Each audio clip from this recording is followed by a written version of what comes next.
இன்றே டவுன்லோட் செய்து உங்கள் ஃபேவரட் ஷோக்களை என்ஜாய் பண்ணுங்க. ஒரு பொண்ணு படிக்கிறேன்னு சொன்னது அவ்வளவு பெரிய தப்பா?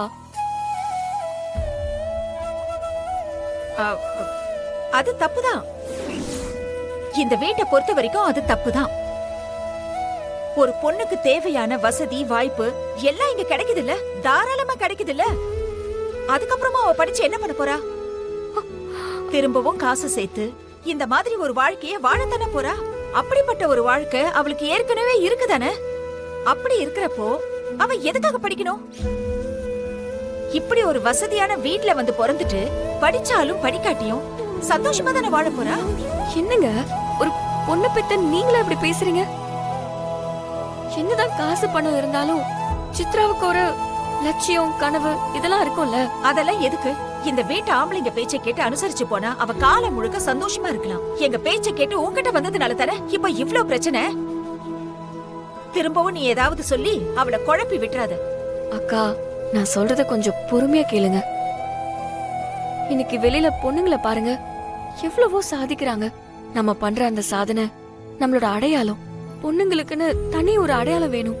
ஆம்பளைங்க சொல்றதெல்லாம் வேத வாக்குன்னு நம்புறதெல்லாம் அந்த காலம், அதெல்லாம் முடிஞ்சு போச்சு. இன்னைக்கும் அதே மாதிரி இருக்கிறது தப்பு இல்ல.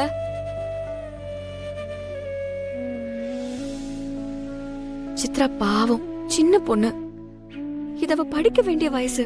இந்த வயசுல அவளுக்கு கல்யாணம் பண்ணி கொடுத்து அவ ஆசை கனவு லட்சியம் எல்லாத்தையுமே முடக்கி இன்னொரு ஆம்பளை கிட்ட போய் அடிமை மாதிரி ஒரு வாழ்க்கை வாழ சொல்றீங்களே.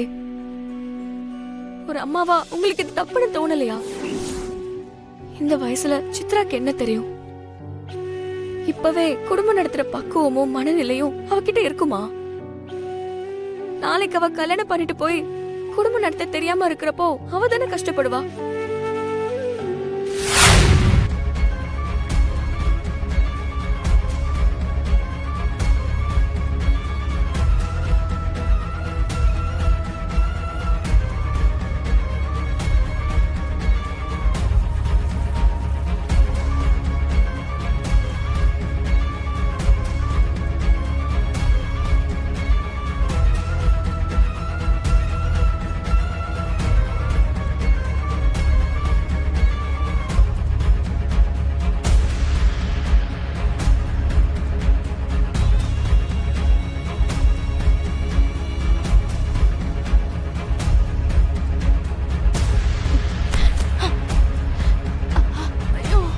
ரொம்ப நேரம் ஆயிடுச்சு.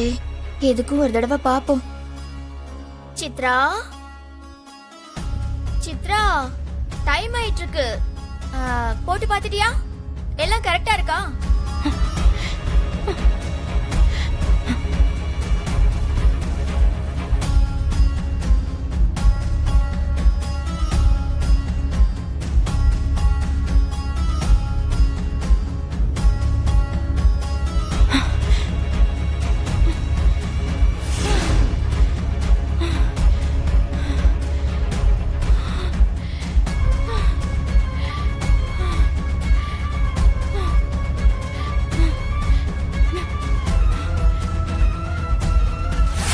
பக்கத்துல இருந்தோம் சித்ரா தப்பிச்சு போயிருக்கானா உன் மேலதான் உங்க மாமாவுக்கு முதல்ல கோவம் வரும்.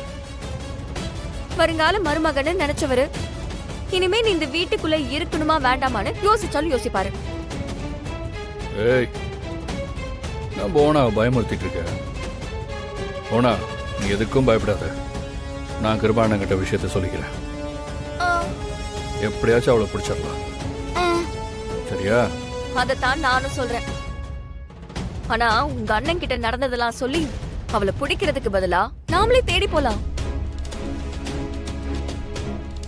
அவருக்கு தெரிஞ்சா இந்த வீட்ல பெரிய கலவரம் நடக்கும். அதுவே யாருக்கும் தெரியாம நாம தேடி கூட்டிட்டு வந்தா காதும் காதும் வச்ச மாதிரி நம்ம 3 பேரோட முடிஞ்சிரும்ல.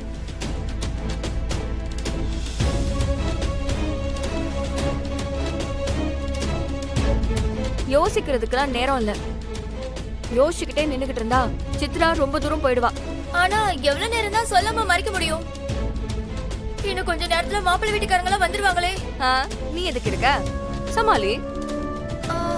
நாங்க போய் சித்ராவை தேடி கூட்டிட்டு வந்துடும்.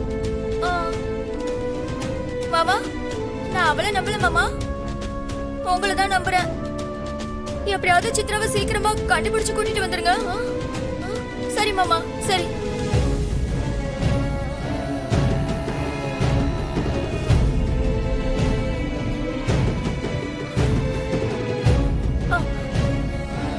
சித்ராவை பார்த்து ஏதாவது பேசுனியா?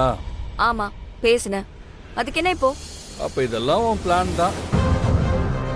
ஏய், உண்மையை சொல்லு. சித்ராவை எங்க அனுப்பி வச்சிருக்க? சித்ரா கிட்ட நான் பேசினது உண்மைதான். ஆனா இப்ப அவ காணாம போனதுக்கும் எனக்கும் எந்த சம்பந்தமும் இல்ல. அவ என்கிட்ட வந்து இந்த கல்யாணத்துல விருப்பம் இல்லைன்னு சொன்னான். நான் தான் இப்போதைக்கு எதுவும் அவசரப்படாத, எதுவா இருந்தாலும் பொறுமையா பாத்துக்கலான்னு சொன்னேன்.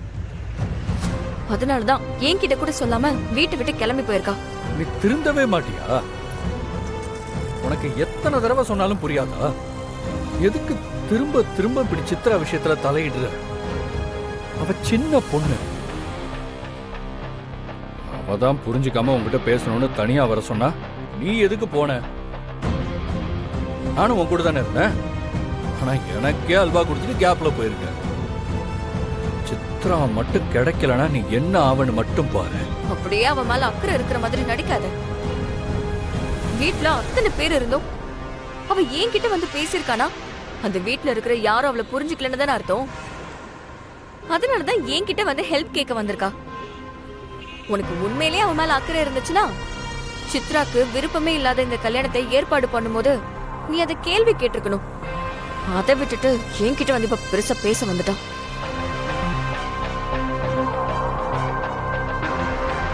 ஆமா, ஒருவேளை சொந்தக்காரங்க யார் வீட்டுக்காச்சும் போகிறதுக்கு வாய்ப்பு இருக்குல்ல? சொந்தக்காரங்க வீட்டுக்கு போயிருந்தா அவங்க உடனே இந்த விஷயத்த கிருபாக்கு ஃபோன் பண்ணி சொல்லுவாங்கன்னு சித்ராக்கு நல்லா தெரியும். அதனால அவ அங்க போயிருக்க வாய்ப்பு இல்ல. அப்ப இப்ப எங்க தான் போய் தேடுறது? சொந்தக்காரங்க வீட்டுக்கு தான் போயிருக்க வாய்ப்பு இல்ல. ஆனா அவ ஃப்ரெண்ட்ஸ் யாராச்சும் வீட்டுக்கு போயிருக்கலாம்ல. அவ கூட படிச்ச பொண்ணுங்க வீட்டுக்கு போய் விசாரிச்சு பாப்போம். வா.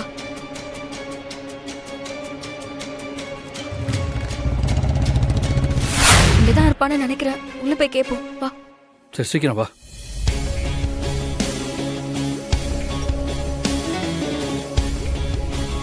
யார் நீங்க? என்ன வேணும்? நீ சித்ராவோட ஃப்ரெண்டு தானே?